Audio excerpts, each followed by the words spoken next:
ನಮಸ್ಕಾರ ಸ್ನೇಹಿತರೆ ಜುಲೈ ತಿಂಗಳು ಮುಗಿದು ಇನ್ನೇನು ಆಗಸ್ಟ್ ತಿಂಗಳು ಆರಂಭವಾಗುತ್ತಿದೆ. ಆಗಸ್ಟ್ ತಿಂಗಳಲ್ಲಿ 15 ದಿನಗಳ ಕಾಲ ಬ್ಯಾಂಕುಗಳಿಗೆ ರಜೆ ಇರಲಿದ್ದು ನೀವು ಬ್ಯಾಂಕಿನ ವಹಿವಾಟುಗಳನ್ನು ಆದಷ್ಟು ಬೇಗ ಮುಗಿಸಿಕೊಳ್ಳುವುದು ಅತಿ ಅಗತ್ಯವಾಗಿದೆ. ಹಾಗಾದರೆ ಆಗಸ್ಟ್ ತಿಂಗಳಲ್ಲಿ ಯಾವ 15 ದಿನಗಳು ಬ್ಯಾಂಕುಗಳಿಗೆ ರಜೆ ಇರಲಿದೆ ಅನ್ನೋದರ ಬಗ್ಗೆ ಸಂಪೂರ್ಣ ಮಾಹಿತಿಯನ್ನ ನಾವು ಈ ವಿಡಿಯೋದಲ್ಲಿ ತಿಳಿಸಿಕೊಡ್ತೀವಿ.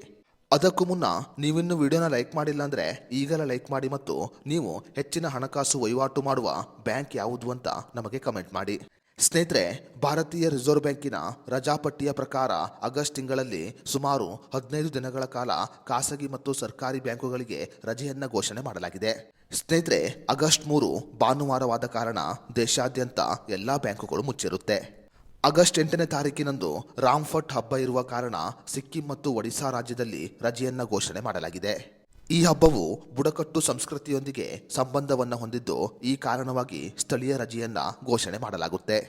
ಆಗಸ್ಟ್ 9ನೇ ತಾರೀಕಿನಂದು ರಕ್ಷಾಬಂಧನ ಹಬ್ಬವಿರುವ ಕಾರಣ ಹಿಮಾಚಲ ಪ್ರದೇಶ, ಉತ್ತರ ಪ್ರದೇಶ, ಉತ್ತರಾಖಂಡ, ಒಡಿಶಾ, ಮಧ್ಯಪ್ರದೇಶ, ಗುಜರಾತ್, ರಾಜಸ್ಥಾನ ಸೇರಿದಂತೆ ಹಲವು ರಾಜ್ಯದ ಬ್ಯಾಂಕುಗಳಿಗೆ ರಜೆಯನ್ನ ಘೋಷಣೆ ಮಾಡಲಾಗುತ್ತೆ.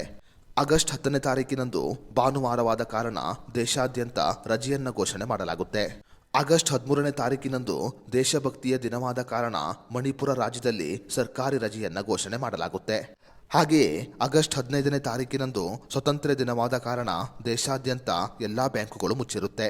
ಆಗಸ್ಟ್ 16ನೇ ತಾರೀಕಿನಂದು ಜನ್ಮಾಷ್ಟಮಿ ಮತ್ತು ಪಾರ್ಸಿ ಹೊಸ ವರ್ಷದ ಕಾರಣ ಬಹುತೇಕ ರಾಜ್ಯಗಳಿಗೆ ರಜೆಯನ್ನ ಘೋಷಣೆ ಮಾಡಲಾಗುತ್ತೆ. ಆಗಸ್ಟ್ 17 ಭಾನುವಾರವಾದ ಕಾರಣ ದೇಶಾದ್ಯಂತ ಎಲ್ಲಾ ಬ್ಯಾಂಕುಗಳು ಮುಚ್ಚಿರುತ್ತೆ. ಆಗಸ್ಟ್ 19ನೇ ತಾರೀಕಿನಂದು ತ್ರಿಪುರಾ ರಾಜ್ಯದಲ್ಲಿ ಮಹಾರಾಜ ಬೀರ್ ವಿಕ್ರಮ್ ಕಿಶೋರ್ ವಾಣಿಜ್ಯ ಬಹದ್ದೂರ್ ಅವರ ಜನ್ಮದಿನದ ಕಾರಣ ರಜೆಯನ್ನ ಘೋಷಣೆ ಮಾಡಲಾಗುತ್ತೆ. ಆಗಸ್ಟ್ 23 4ನೆಯ ಶನಿವಾರವಾದ ಕಾರಣ ದೇಶಾದ್ಯಂತ ಎಲ್ಲಾ ಬ್ಯಾಂಕುಗಳು ಮುಚ್ಚಿರುತ್ತೆ. ಹಾಗೆ ಆಗಸ್ಟ್ 24 ಭಾನುವಾರವಾದ ಕಾರಣ ಸಾಮಾನ್ಯ ರಜೆ ಇರುತ್ತೆ. ಆಗಸ್ಟ್ 25ರಂದು ಅಸ್ಸಾಂನಲ್ಲಿ ಶ್ರೀಮಂತ ಶಂಕರದೇವರ ತಿರುಭವ ತಿಥಿ ಇರುವ ಕಾರಣ ರಜೆಯನ್ನ ಘೋಷಣೆ ಮಾಡಲಾಗುತ್ತೆ.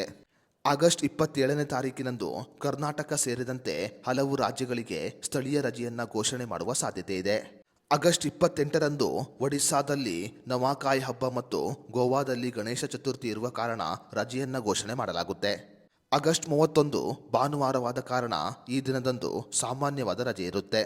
ಆಗಸ್ಟ್ ತಿಂಗಳಲ್ಲಿ 15 ದಿನಗಳ ಕಾಲ ಬ್ಯಾಂಕುಗಳಿಗೆ ರಜೆ ಇರಲಿದ್ದು ಜನರು ತಮ್ಮ ಕೆಲಸವನ್ನ ಆದಷ್ಟು ಬೇಗ ಮುಗಿಸಿಕೊಳ್ಳುವುದು ಅತಿ ಅವಶ್ಯಕವಾಗಿದೆ.